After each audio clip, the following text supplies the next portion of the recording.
चाहे खदानों में चलने वाली मेगा मशीन्स हों, सुपर ड्यूटी अर्थ मूवर्स हों, मरीन शिप्स हों, ट्रेन के इंजन्स हों, वॉर टैंक्स हों या फिर दुनिया के सबसे बड़ी ट्रक्स हों और चाहे फिर ऑफिस और मॉल्स को पावर देने वाले जनरेटर से क्यों ना हो, पूरी दुनिया को चलाने वाली इन मशीन्स में दो ही चीजें कॉमन है। पहली तो ये कि ये सारी मशीन्स डीजल पर चलती हैं और दूसरी चीज ये कि इन सारी ही मशीन्स के लिए सिर्फ एक ही कंपनी इंजन बनाती है, जिसका नाम है कमिंस। रुडोल्फ डीजल ने भले ही डीजल इंजन्स का आविष्कार किया था, लेकिन ये कमिंस ही है जो पूरी दुनिया की इकोनॉमी को पिछले 100 सालों से अपने डीजल इंजन्स के दम पर चला रही है।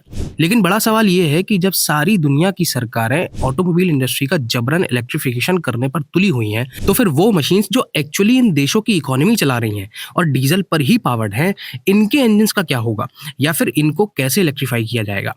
और सवाल ये भी कि जब मरीन शिप से लेकर ट्रेन इंजन्स और कमर्शियल ट्रक से लेकर पावर जनरेटर्स जब एक ही कंपनी कमिंस पर डिपेंड है, तो फिर ये मशीन्स और खुद कमिंस जो सिवाय डीजल इंजन के कुछ नहीं बनाते, ये कैसे अगले कुछ सालों में खुद को जिंदा रख पाएंगे, क्योंकि internal combustion engines specially diesel engines अपनी आखिरी सांसें गिन रहे हैं। तो सबसे बड़ी खबर ये है कि न सिर्फ इन कंबशन इंजन्स को बल्कि डीजल को कमिंस ही बचाने वाले हैं। जी हाँ, दुनिया को ईवी पेंडेमिक से बचाने के लिए कमिंस ने कोई फ्यूचर प्लान नहीं बल्कि future ready combustion engines already launch कर दिए हैं। इन सारी चीजों को मैं आज इस वीडियो में शॉकिंग डिटेल्स के साथ बताने वाला हूं। लेकिन सबसे पहले शॉर्ट में कमिंस की हिस्ट्री जानना बहुत जरूरी है। क्लेसी कमिंस जो कभी अमेरिका में एक छोटी सी ऑटोमोबाइल रिपेयर शॉप चलाते थे, उन्होंने यंग एज में ही रुडोल्फ डीजल के इन्वेंट किए गए इंजन का ट्रू पोटेंशियल पहचान लिया था और 1919 में RM एचविड नाम की कंपनी के लाइसेंस पर अपना पहला 8 हॉर्स पावर का डीजल इंजन बनाया और इस इंजन की फार्म से लेकर कई कामों में तेजी से डिमांड आने लगी। 1929 में कमिंस ने हाई प्रेशर पर डीजल इंजेक्ट करने वाले फ्यूल इंजेक्टर्स बना दिए थे, जो अपने आप में किसी क्रांति से कम नहीं था। इसी साल कमिंस ने अपना मॉडल के इंजन भी बनाया, जिसने अगले 40 सालों तक इंडस्ट्रियल और मरीन शिप्स को पावर दिया। इसके बाद क्लेसी कमिंस ने कार्स में भी खुद से ही डीजल इंजन लगाकर चलाना शुरू कर दिया। लेकिन कार्स में डीजल इंजन को पहचान 1931 की उस इंडियन पोलिस 500 रेस से मिली, जिसमें कमिंस ने डीजल इंजन वाली अपनी कार उतारी। लेकिन मकसद रेस जीतना नहीं बल्कि दुनिया को यह दिखाना था कि 800 किलोमीटर की रेस को उनके इंजन ने सिर्फ 117 लीटर डीजल में बिना एक भी स्टॉप लिए कंप्लीट कर लिया, जो आज से 100 साल पहले ग्राउंड ब्रेकिंग था। फिर अमेरिका से एक छोर से दूसरे छोर तक कभी अपने डीजल पावर ट्रक्स तो कभी पैसेंजर बस को रिकॉर्ड टाइम में पहुंचाने के बाद पूरी दुनिया को डीजल इंजन्स का लोहा मनवा दिया और दिखा दिया कि दुनिया को चलाएंगे तो सिर्फ डीजल इंजन ही। और फिर कमिंस ट्रेन से लेकर ट्रक्स और वॉर मशीन से लेकर पावर जनरेटर्स तक दुनिया के हर इंपॉर्टेंट काम के लिए एक इंजन बनाते चले गए और आज ये कंपनी डीजल गॉड बन चुकी है। यहीं से अगला सवाल डिकोड होता है कि ग्लोबल इकोनॉमी के लिए कमिंस क्यों इतना इंपॉर्टेंट है। तो जैसा कि सब जानते हैं कि दुनिया के ऑलमोस्ट सारे कमर्शियल कामों के लिए हाई टॉर्क वाले हैवी ड्यूटी इंजन चाहिए होते हैं और हाई टॉर्क वाले इंजन्स को एफिशिएंटली सिर्फ और सिर्फ डीजल पर ही चलाया जा सकता है। लेकिन आप ये जानकर शॉक रह जाएंगे कि पूरी दुनिया में कमिंस कितनी मशीन्स के लिए इंजन बनाकर दे रहे हैं। कमिंस का QSK 95 इंजन तो 5100 HP की पावर बनाता है और 24,000 न्यूटन मीटर का टॉर्क बना सकता है। कंपैरिजन के लिए बता दें कि एक मीडियम कैपेसिटी के ट्रैक्टर में 35 से 40 HP का ही इंजन आता है और 100 से 200 न्यूटन मीटर का ही टॉर्क मिलता है और इतने में ये खेती के सारे हैवी ड्यूटी काम कर लेता है। कमिंस के इंजन्स बहुत सी टग बोट्स और दूसरी मरीन वेसल्स में भी मिल जाएंगे। ट्रेन्स के लिए भी कमिंस के QSK सीरीज इंजन्स ही काम आते हैं, जो 4500 हॉर्स पावर और 17,000 न्यूटन मीटर से ज्यादा का टॉर्क बनाते हैं। ऑस्ट्रेलिया, म्यांमार, नेपाल और यूनाइटेड स्टेट्स की ट्रेन में कमिंस के ही इंजन लगे होते हैं और तो और इंडियन रेलवे की डीजल पावर ट्रेन्स में भी कमिंस के ही इंजन मिल जाएंगे। इसके साथ ही माइनिंग में यूज होने वाले एक्सकेवेटर्स, डंप ट्रक्स, ड्रिलिंग्स, बुलडोजर्स और हॉल ट्रक्स जैसी तमाम सुपर ड्यूटी माइनिंग मशीन्स में कमिंस के ही इंजन लगते हैं। और तो और जब हैवी ड्यूटी ट्रक्स की बात आती है तो साल 2015 तक पूरे अमेरिका में करीब 41% ट्रक्स कमिंस के ही डीजल इंजन पर चल रहे थे। इवन इंडिया में भी टाटा के हैवी ड्यूटी ट्रक्स में कमिंस के ही इंजन आते हैं, जिसमें Tata sigma 4830T, sigma 3530S और सिग्मा 4225T जैसे हैवी ड्यूटी ट्रक्स में कमिंस के इंजन लगते हैं। इतना ही नहीं, इंडियन आर्मी की वॉर मशीन्स में भी इसी के इंजन आते हैं। LNT और DRDO ने करीब 350 लाइट टैंक्स डेवलप किए हैं, जिनके लिए भी कमिंस के ही डीजल इंजन चुने गए हैं। और कमिंस के कमर्शियल जनरेटर्स ने भी आधी इंडस्ट्री पर कब्जा करके रखा है। फिर चाहे वो मॉल हो, आपके ऑफिस हो, हॉस्पिटल्स हो, मोबाइल टावर्स हो या फिर इंटरनेट जाइंट्स के सर्वर रूम्स हो, इन सबको कमिंस के ही जनरेटर अनइंटरप्टेड पावर सप्लाई करते हैं। अमेरिका में light and mid weight pickup trucks का एक ब्रांड है रैम, जिसे अक्सर आपने हॉलीवुड मूवीज में जरूर देखा होगा। ये रैम कभी डॉज का पार्ट हुआ करता था, लेकिन अब स्टेलेंटिस ग्रुप का हिस्सा है। रैम के साथ कमिंस का जॉइंट वेंचर है, जिनके इंजन के दम पर ये ट्रक्स अमेरिका पर राज करते हैं। इवन फोर्ड के F series trucks, Chevrolet, GMC, Cadillac और तो और टोयोटा भी अपने कई पिकअप ट्रक्स में कमिंस के ही इंजन यूज करती है। लेकिन सबसे बड़ा सवाल ये है कि जब कमिंस सिर्फ डीजल इंजन बनाते हैं तो इलेक्ट्रिफिकेशन की दौड़ में क्या ये कंपनी बेमौत मारी जाएगी? और क्या अब इवन कंबशन इंजन भी अपनी लास्ट स्टेज पर हैं? तो इस सवाल का जवाब भी कमिंस ही है। और कंबशन इंजन्स को बचाने के लिए कमिंस वापस से उस थ्योरी पर गए जिससे उनका जन्म हुआ।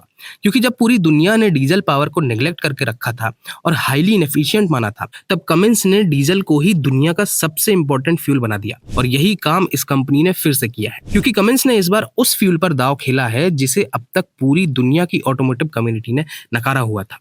और इस फ्यूल का नाम है रिन्यूएबल डीजल।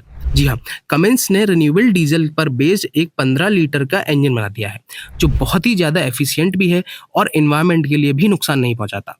लेकिन पहले आपको रिन्यूएबल डीजल समझना होगा कि ये है क्या। पहली बात तो ये कि ये कोई बायोडीजल नहीं है, क्योंकि बायोडीजल को ट्रांसएस्टरिफिकेशन से बनाया जाता है, जिसमें बायोमास को एक केमिकल रिएक्शन से ईस्टर और अल्कोहल में कन्वर्ट किया जाता है। लेकिन रिन्यूएबल डीजल में ऐसा नहीं होता, बल्कि ये एक हाइड्रोकार्बन फ्यूल है जो वेजिटेबल ऑयल्स और एनिमल फैट से बनता है। और बेस्ट पार्ट इज कि renewable diesel chemically original diesel के ही जैसा होता है। इसका मतलब ये हुआ कि अगर रिन्यूएबल डीजल को अडॉप्ट किया गया तो ऑलरेडी रनिंग किसी भी डीजल इंजन में बिना किसी मॉडिफिकेशन के आराम से इसे चलाया जा सकता है।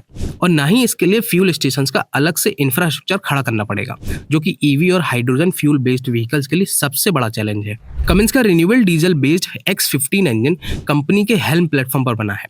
हेल्म यानी हायर एफिशिएंसी, लोअर एमिशंस और मल्टीपल फ्यूल प्लेटफॉर्म्स। ये इंजन 605 हॉर्स पावर और करीब 2800 न्यूटन मीटर का टॉर्क बनाता है। मगर इतनी ज्यादा पावर इस इंजन की यूएसपी नहीं है, बल्कि इसकी यूएसपी ये है कि 2027 में लागू होने वाले यूरो 7 एमिशन नॉर्म्स और इसी के कॉपी BS7 एमिशन स्टैंडर्ड्स को मीट करता है। और सबसे बड़ी बात, ये इंजन ऐसे फ्यूल पर बेस्ड है जो रिन्यूएबल है। जिस हेल्म प्लेटफॉर्म पर कमिंस ने ये इंजन बनाया है वो भी अपने आप में एक रेवोल्यूशन है, क्योंकि इस प्लेटफॉर्म पर बनने वाले एक ही इंजन को अलग अलग फ्यूल पर चलाया जा सकता है। इन इंजन के हेड गैस्केट में सारे पार्ट सेम ही रहते हैं, बस फ्यूल सिस्टम में माइनर चेंजेस करिए और फिर चाहे इन्हें डीजल पर चलाइए, नेचुरल गैस पर चलाइए और इवन हाइड्रोजन पर भी चलाया जा सकता है।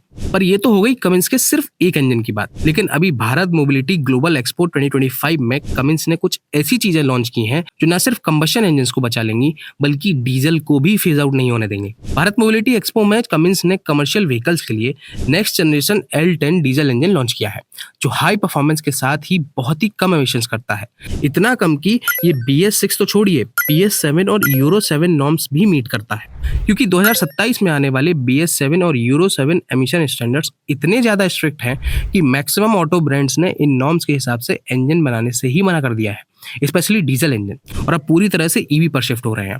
भारत मोबिलिटी ग्लोबल एक्सपो में कमिंस ने एक दूसरा BS6.7 इंजन भी लॉन्च किया है, जो एकदम डीजल के ही बराबर परफॉर्मेंस और एफिशिएंसी देता है, लेकिन चलता है नेचुरल गैस पर। ये भी एक हैवी ड्यूटी इंजन है जो CNG और LNG दोनों पर चलेगा। और इन इंजन से भी बड़ी एक तीसरी चीज जो कमिंस ने लॉन्च की है वो है हाइड्रोजन फ्यूल डिलीवरी सिस्टम।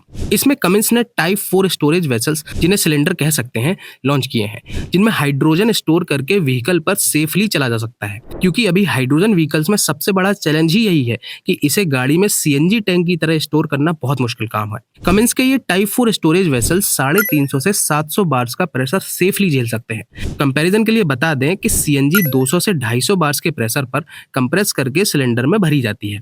और अब कमिंस के ये वेसल्स व्हीकल में हाइड्रोजन स्टोर करना CNG जितना ही आसान और सेफ बना देंगे। इसके अलावा ग्लोबली कमिंस ने हाइड्रोजन इंजन्स के लिए टर्बो चार्जर्स तक लॉन्च कर दिया है, जिससे हाइड्रोजन इंजन्स भी बेहद एफिशिएंट हो जाएंगे। तो सारी बातों का सार यही है कि ना तो कमिंस अभी कंबशन इंजन्स को फेज आउट होने देंगे और ना ही दुनिया पर ईवीज का कंप्लीट कब्जा होने देंगे। क्योंकि पैसेंजर व्हीकल्स के लिए भले ही ईवीज एक ऑप्शन हो सकती हैं, लेकिन कमर्शियल और सुपर ड्यूटी व्हीकल्स के लिए कंबशन इंजन ही चलने वाले हैं। हाँ, डीजल कंबशन इंजन से हाइड्रोजन कंबशन इंजन पर जरूर शिफ्ट होने वाले हैं और उसके लिए भी कमिंस पहले से ही रेडी है। आपका इस टॉपिक पर क्या सोचना है ये कमेंट्स में जरूर बताना, और वीडियो अगर इन्फॉर्मेटिव लगी हो तो इसे प्लीज लाइक करिए और ऐसे ही कंटेंट के लिए चैनल को भी सब्सक्राइब कर सकते हैं।